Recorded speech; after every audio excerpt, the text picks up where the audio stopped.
I had a very successful event in Singapore. I was there for 10 days. A lot of you showed your affection on me wherever I went, whether it was the streets of Singapore, whether it was at the restaurants, the malls, and more particularly at the events.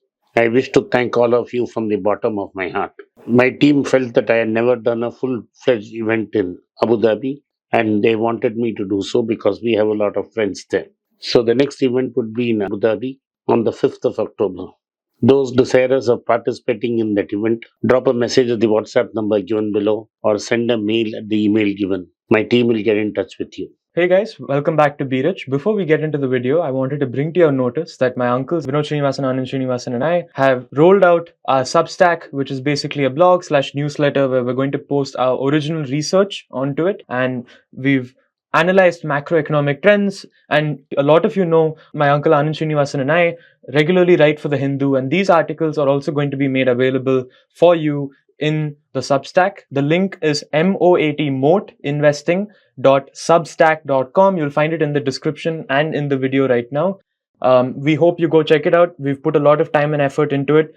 And please give us comments and feedback on what you read. Thank you. Hi guys, welcome back to the channel. Welcome back to Be Rich. I shall take the baton from Sashwath from now on.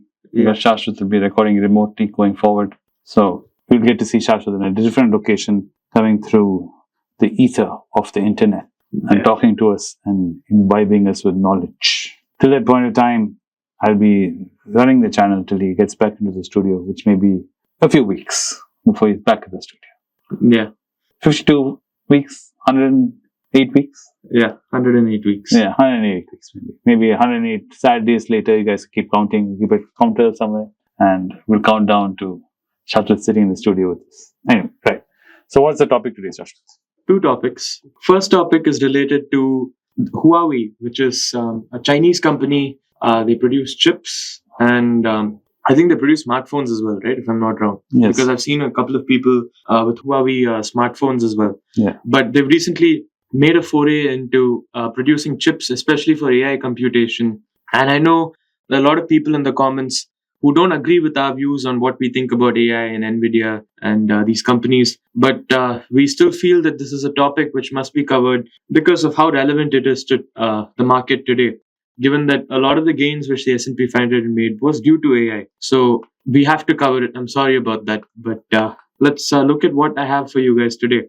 So the first topic, which is about Huawei, talks about how after the US had put up export restrictions on chips. So they said that, look, there's only so much of chips you can export outside the country. I think there's a certain $1 billion amount which they've tagged onto it. And then there are, of course, special clauses where if you are producing a certain kind of chip, whether the chip is certain days old or certain years old, depending on design. Basically, the newer the chip, the harder it is for you to export it out because they want to keep all the cutting edge technology within the country and within the Western bloc rather than sending it off to either China or Russia. Russia is completely out of the question, but China. So that's basically what was going on. And wouldn't you have guessed the fact that after the US had placed such restrictions on China, that is on its own domestic producers and in turn China, Chinese chip makers faced a nice hefty gain in their stock prices. Huawei especially did quite well. And Huawei also said, this is a wonderful opportunity. I'm going to raise the prices of my chips. So for anyone who wants to buy a Huawei chip, after the export restrictions, Huawei basically raised its chip prices and they've risen it by, I think, 20-30%. Because in the past 2 quarters, the first half, revenues rose by 34%. So that's a big jump. Big jump. And Huawei's price of the Ascend 910B chip, I'm sorry if I'm not saying it right, the price of that chip has risen by 20-30%. There's been a nice price gain which Huawei has seen, nice windfall gains. And today, there seems to be certain problems which Huawei is facing. So mainly the fact is that developers are having problems with Huawei's Ascend chips. So there's a line of chips known as Ascend, and there are stability issues and there are bugs in Huawei's software platform, CANN. So Huawei software compared to NVIDIA's CUDA platform or CUDA platform is actually quite underwhelming.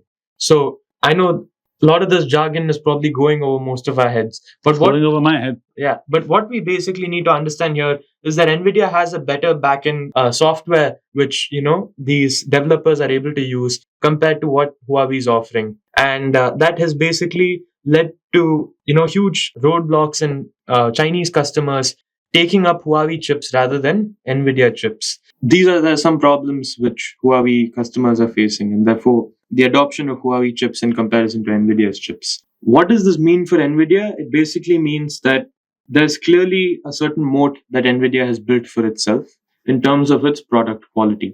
This moat is something which has been difficult for Chinese replicators to come and sort of break through, and this is not going to be an easy moat to break into. But given how the US and China are treating each other, it seems more and more likely that there will be two centers of development, one in the US, one in China, especially if the US is going to force these lines to be drawn in the sand. Then you're basically going to have a Chinese chip maker come up, be it Huawei or any other Chinese chip maker. Right now it seems like Huawei with the Ascend line, but Huawei is trying to overcome this, and they have cornered Nvidia in a place where Nvidia is unable to respond, and that is customer service. This is something we can understand at home, and this is something Warren Buffett especially is a huge proponent of, which is reputation, brand reputation. And Huawei has 207,000 employees in research and development, which is a huge amount. Nvidia doesn't have that kind of manpower. So with over 50% of its workforce in research and development, they are able to offer more customer support. So all their big customers of Huawei is actually sending them engineers to go work with them in-house and help them adopt the Huawei chip and get them to use it, rather than just letting them troubleshoot via their customer service support, which I think is pretty good idea. And Nvidia doesn't have the capacity, at least right now, to be able to do that.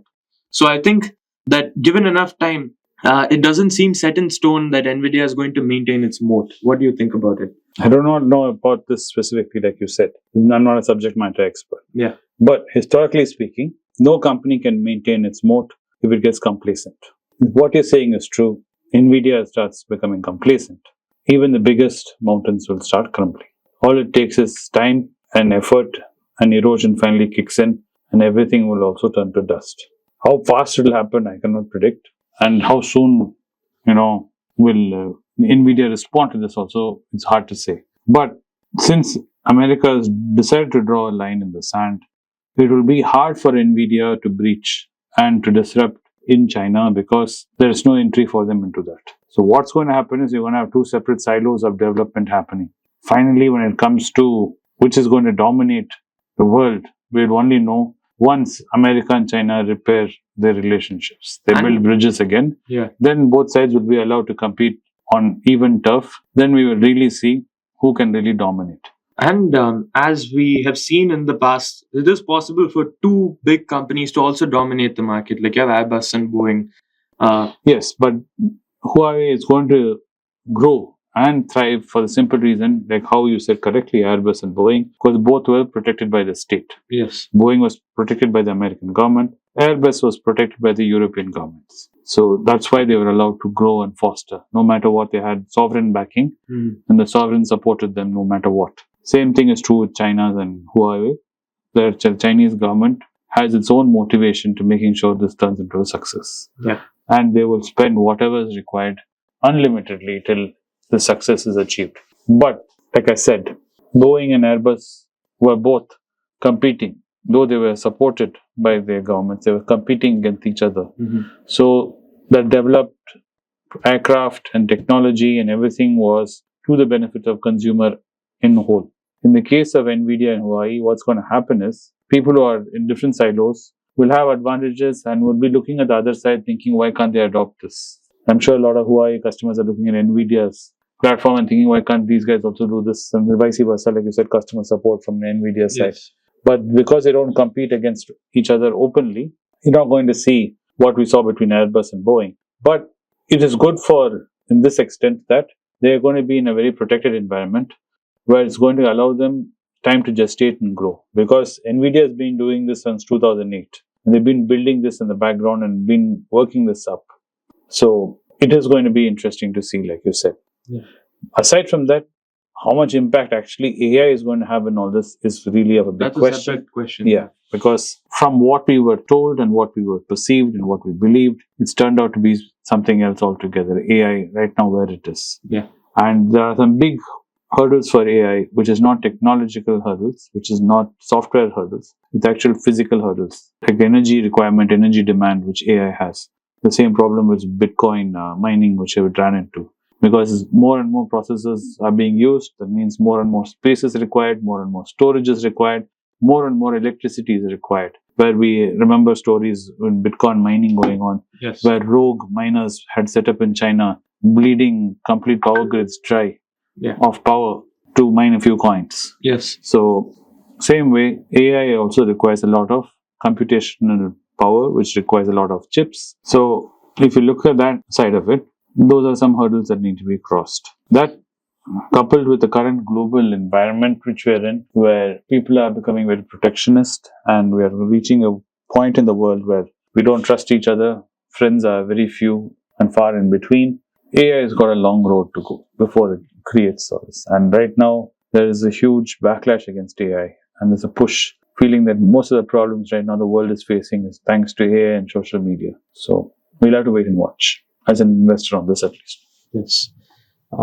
The point of bringing this topic up was because I wanted to highlight how nothing can be taken for granted. So I hope this is something which has been conveyed in what we had talked about. That being said, thank you for watching this video. If you liked it, please hit the like button. Please subscribe if you haven't already. If you hit the bell icon, you'll get notified of when we upload our latest video. And finally, if you have any opinions or comments you'd like to express, please leave them in the comment section below. Thank you again for joining us on Be Rich. Thank you. It's a great privilege and honor that so many of you in thousands have subscribed to my channel and have supported me. I have written 2 books in English, The Alchemy of Money and Ordinary Stocks, Extraordinary Profits. These books are published by us and are ready. If you want to procure a copy, send us a message to the WhatsApp number given below and my team would respond to you. If you want an Amazon Kindle copy, you can click the link below. Finally, those who wish to consult with me can send a mail to berichenglish@gmail.com. Once again, I thank you for your support. If you like this video, press the subscribe button of my channel, hit the like button and turn on the bell notification.